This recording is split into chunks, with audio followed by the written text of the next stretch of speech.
Good evening, everyone. I'm the last reporter in this group.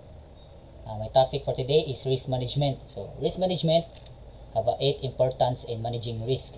First is protects assets and resources, enhance decision making, promotes operational continuity, increases financial stability, builds reputation and trust, ensures compliance with law and regulations, encourage innovations and growth, improves employee and stakeholder moral. So, first is protects and assets resources. Is initial in risk management to prevent losses, ensures operations continuity, preserve a value and safeguard reputations. No, the word protects. So, kailangan nimo i-protect ang imuhang assets and resources sa imuhang business. Like, pag-protect is that secure system, insurance, and backups, no, sa imong assets and resources para ma-safeguard yun ang imuhang assets and resources. So, next is enhances decision making. Enhancing decision making ensures informed choices by identifying, assessing, and prioritizing risk.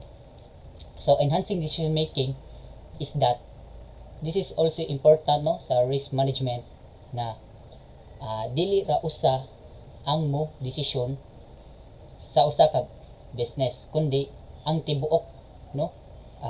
One of these is that mag-brainstorming sila and then ilang i-share ang ilang ideas, no, para sa company ug unsay kadag maayo, no, sa ilahang maabot nga goal.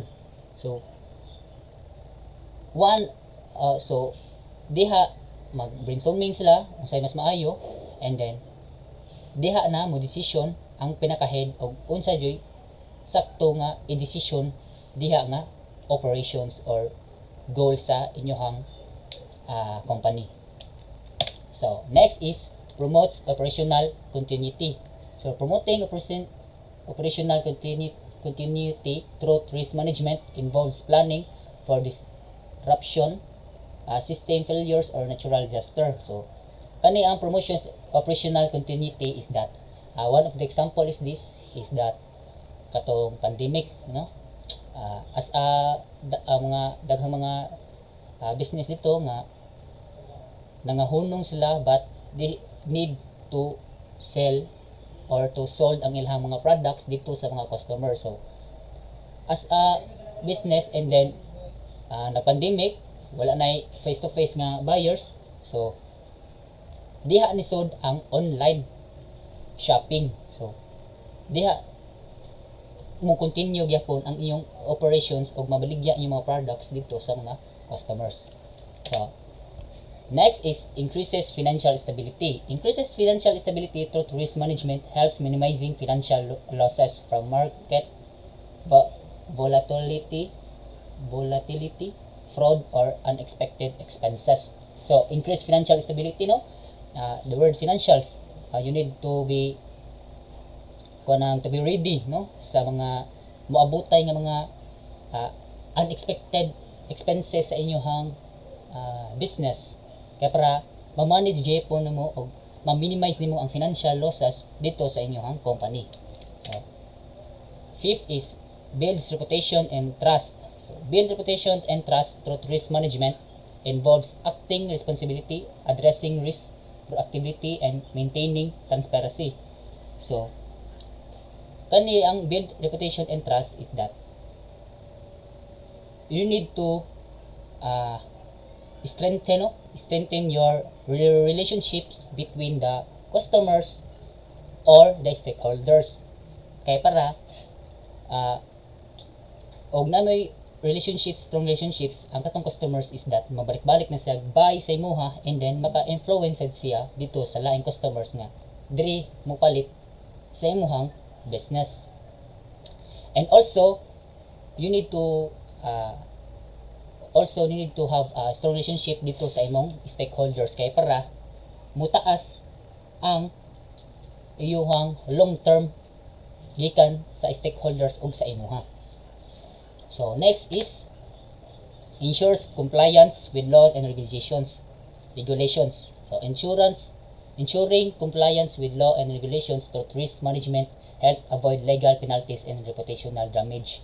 So ang kanina siya is that kailangan update ka sa mga laws and regulations sa imuhang business. One of these example is that a franchisee. Ang franchisee is that kailangan siya follow sa regulations dito sa franchisor. Kailangan masunod o unsay sakto unsay dili. Once iyan ang dili na siya ma-follow, that's the time nga ma-penalty na siya. Kundi ireklamo na siya o mag-away na siya dito sa court. It's because wala siya ni follow sa regulations dito sa franchisor. So, og unsay iingon dito sa franchisor nga maora ni siya ang iyong advertise ko another product, so, and then mubutang siya glain nga product dito sa iyahang gi-franchise nga store, is that's the time nga ma-penalty na siya kay wala na sa silang contract. So next is encourage innovations and growth. Encourage innovations and growth through risk management involves assessing and managing potential risk, allowing organization to take calculated risk. So the word encourage innovations and growth, no? As a business is that you need also to innovate, no? To discover new things sa imong pag-negosyo. Kay para maka-follow ra ka sa new technology diri sa reality sa world. No? Without innovation sa imong product is that mawahi na ka sa technology, and then that's the time nga doesn't mean nga di na ka maka-follow, is that mawala na ka, pero mauwahi ra ka and then mahinay ang imong product. It's because wala ka ni discover another innovation sa imong product. One of the example is that Nokia, no, nga wala sila na innovate ni stay ra sila ana nga product, and then many years to come is that na bankrupt sila, and then wala gyapon sila mawala kay it's because gipalit sila sa lain nga company, and that's the time nga ni-exist gyapon sa karon nga years. Number 8, the last is that improves employee and stakeholder morale. Improving employee and stakeholder morale through risk management creates a sense of security and stability. So, improve employee and stakeholder morale. So, kailangan sad na i-improve na to ang attitudes sa usa ka employee or stakeholder. One of the example is that as a business, tagaan naman sila og kanang vacations, like vacation sila sa kanang mag-party sila, kailangan sila paghalubilo sa usag usa kay para maka-ila sila, no? Maka-suod sila, and then mabuhat nila as a group ang imong ihatag nila nga assign ani nga para maabot para makabot na ang goal sa usa ka company. So kailangan gyud na sila og